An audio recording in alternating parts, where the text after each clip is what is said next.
현명한 이별. 아픔 속에서 피어나는 성장의 기록. 인간은 관계 속에서 성장하고 의미를 찾습니다. 그 중에서도 연인과의 관계는 우리의 가장 깊은 내면과 연결되어 있으며 서로에게 중요한 애착 대상이 됩니다. 심리학에서 애착 이론은 우리가 어린 시절 주양육자와 맺었던 관계 패턴이 성인이 되어서도 대인관계, 특히 친밀한 관계에 영향을 미친다고 설명합니다. 안정적인 애착을 형성한 사람은 이별 후에도 비교적 건강하게 슬픔을 극복하고 새로운 관계를 맺을 준비를 하지만 불안정 애착을 가진 사람은 이별로 인해 더 큰 고통을 겪거나 회복에 어려움을 느낄 수 있습니다. 현대 사회는 개인의 자유와 선택이 존중되면서 관계의 시작과 끝이 이전보다 유연해진 측면이 있습니다. 하지만 이러한 유연함 속에서도 이별이 주는 상실감과 고통은 변함이 없습니다. 오히려 소셜미디어 등을 통해 전 연인의 소식을 쉽게 접할 수 있게 되면서 이별 후에도 감정적으로 완전히 분리되기 어려운 환경이 되기도 했습니다. 따라서 현대인에게 현명한 이별은 단순히 관계를 끝내는 기술을 넘어 복잡한 감정 속에서 자신을 보호하고 건강하게 다음 단계로 나아가기 위한 중요한 삶의 기술이 되었습니다. 그렇다면 심리학은 이별의 과정을 어떻게 바라보며 우리가 이 아픔을 성장의 발판으로 삼기 위해 어떤 지혜를 줄 수 있을까요? 상실을 인정하고 애도의 시간을 갖기. 이별은 사랑하는 사람과의 관계뿐만 아니라 그 관계 속에서 함께 쌓았던 추억, 미래에 대한 기대, 그리고 관계를 통해 얻었던 자신의 일부를 잃는 경험입니다. 이는 심리학적으로 상실이며 상실에는 반드시 애도 과정이 따릅니다.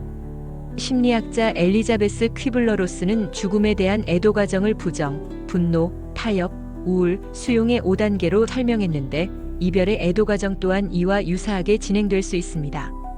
처음에는 이별을 현실로 받아들이기 어렵고 아니야, 그럴 리 없어라고 부정할 수 있습니다. 그 다음에는 상대방이나 자신에게 분노를 느끼고 만약 그때 그랬더라면 하고 관계 회복을 위해 타협점을 찾으려 하기도 합니다.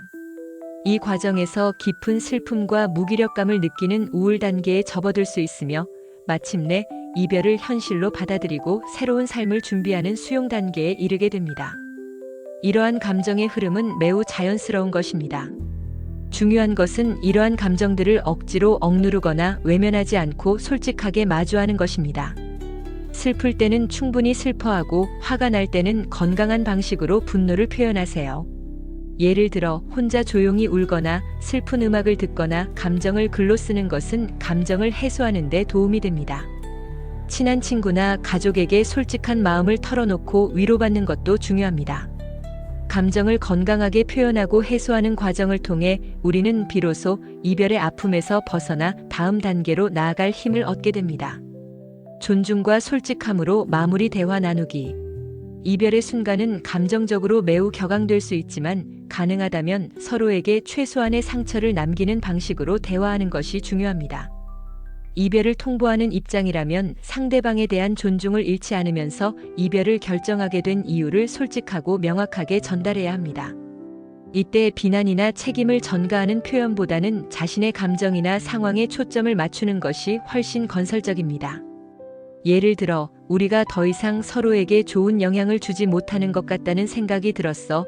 또는 나의 개인적인 문제 때문에 지금은 관계에 집중하기가 어려워와 같이 자신의 상황이나 감정을 설명하는 것이 좋습니다. 상대방의 이야기를 경청하고 그들의 감정에 공감하려는 태도를 보이는 것도 중요합니다. 비록 관계는 끝나지만 한때 소중했던 사람에게 마지막까지 예의를 갖추는 것은 자신에게도 긍정적인 경험으로 남습니다. 이별 대화는 관계의 끝을 명확히 하고 서로에게 불필요한 오해나 미련을 남기지 않도록 돕는 중요한 과정입니다.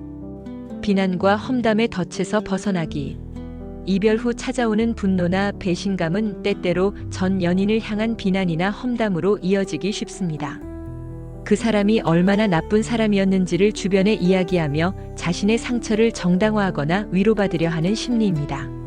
심리학적으로 이는 자신의 고통스러운 감정을 외부로 투사하거나 관계 실패의 책임을 상대방에게 돌림으로써 자신의 자존감을 보호하려는 방어 기제일 수 있습니다.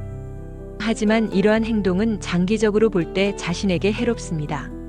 전 연인에 대한 부정적인 감정에 계속 매달리게 되어 이별의 아픔에서 벗어나기 어렵게 만들 뿐만 아니라 주변 사람들에게도 부정적인 인상을 줄 수 있습니다. 진정으로 이별을 극복하고 싶다면 비난과 험담의 유혹에서 벗어나야 합니다.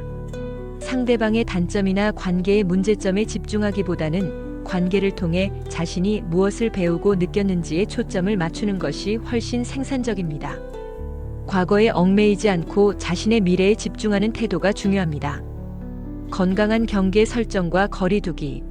이별 후 가장 혼란스러운 부분 중 하나는 전 연인과의 관계를 어떻게 설정할 것인가입니다. 친구로 지낼 수 있을까? 연락은 해도 될까? 와 같은 고민이 따릅니다. 심리학자들은 이별 후 일정 기간 동안은 전 연인과 거리를 두는 것이 감정 정리와 회복에 필수적이라고 조언합니다. 연락을 끊거나 소셜미디어에서 서로를 언팔로우하거나 당분간은 공통된 지인들과의 만남을 피하는 등 명확한 경계를 설정해야 합니다. 이러한 경계는 자신과 상대방 모두에게 이별이 현실임을 인지시키고 서로에게 의존했던 감정적 연결을 끊어낼 시간을 줍니다. 감정이 완전히 정리되지 않은 상태에서 친구로 지내려 하거나 연락을 이어간다면 작은 행동 하나하나에 의미를 부여하며 혼란스러워하거나 다시 관계가 흔들리는 등 회복 과정이 더뎌질 수 있습니다. 물론 시간이 흐르고 감정이 충분히 정리된 후에는 친구로서 관계를 이어갈 수도 있겠지만 이별 직후에는 자신을 보호하기 위해 단호하게 거리를 두는 용기가 필요합니다. 자기 돌봄과 새로운 일상 만들기. 이별은 심리적, 신체적으로 큰 스트레스를 유발합니다. 이때는 자신을 최우선으로 돌보는 것이 중요합니다. 충분한 수면을 취하고 영양가 있는 식사를 하며 규칙적으로 운동하는 등 기본적인 신체 건강을 챙기는 것이 회복의 기초가 됩니다. 운동은 스트레스 호르몬을 감소시키고 긍정적인 기분을 유도하는 엔돌핀 분비를 촉진하여 심리적 안정에 큰 도움이 됩니다. 또한 이별로 인해 생긴 공허함을 건강한 활동으로 채워나가야 합니다. 평소 하고 싶었지만 미뤄두었던 취미 활동을 시작하거나 새로운 것을 배우거나 혼자만의 시간을 가지며 자신에게 집중하는 시간을 갖는 것이 좋습니다. 친구나 가족들과 시간을 보내며 사회적 지지를 얻는 것도 매우 중요합니다. 이 시기는 관계 속에서의 우리가 아닌 온전한 나로서의 정체성을 다시 확립하고 자신의 삶을 재구성할 수 있는 중요한 기회입니다. 새로운 일상을 만들고 그 속에서 작은 성취들을 경험하며 자존감을 회복해 나갈 수 있습니다. 필요하다면 전문가의 도움받기. 이별의 아픔이 너무 커서 혼자 감당하기 어렵거나 슬픔이나 무기력감이 장기간 지속되어 일상생활에 심각한 영향을 미친다면 주저하지 말고 심리 전문가의 도움을 받는 것이 좋습니다. 전문가와의 상담은 자신의 감정을 객관적으로 이해하고 이별의 고통을 건강하게 처리하며 부정적인 생각이나 감정 패턴에서 벗어나는 데 실질적인 도움을 줄 수 있습니다.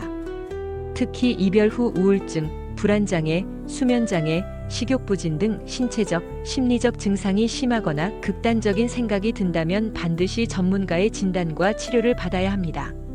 상담 과정을 통해 자신의 과거 관계 패턴이나 애착 유형을 이해하고 왜 특정 관계에서 어려움을 겪었는지 통찰을 얻을 수도 있습니다.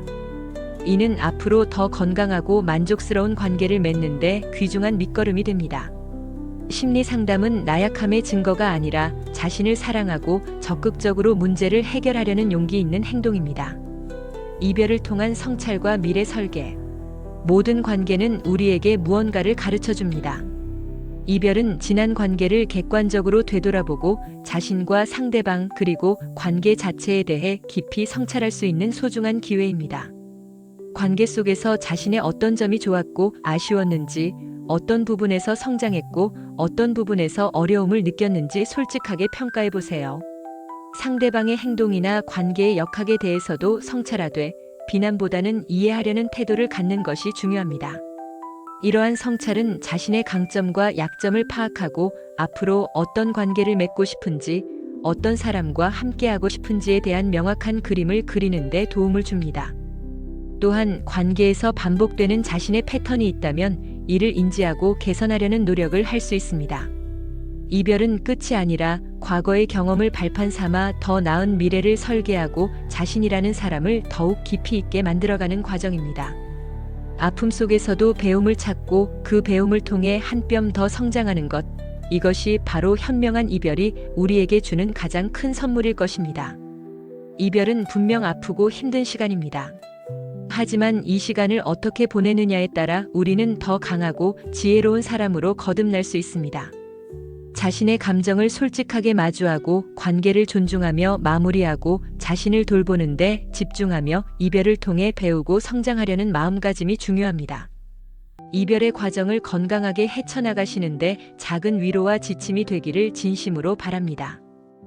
한국컬러심리연구소에서 세상의 어떠한 컬러보다 아름다운 당신의 빛을 찾아드리겠습니다.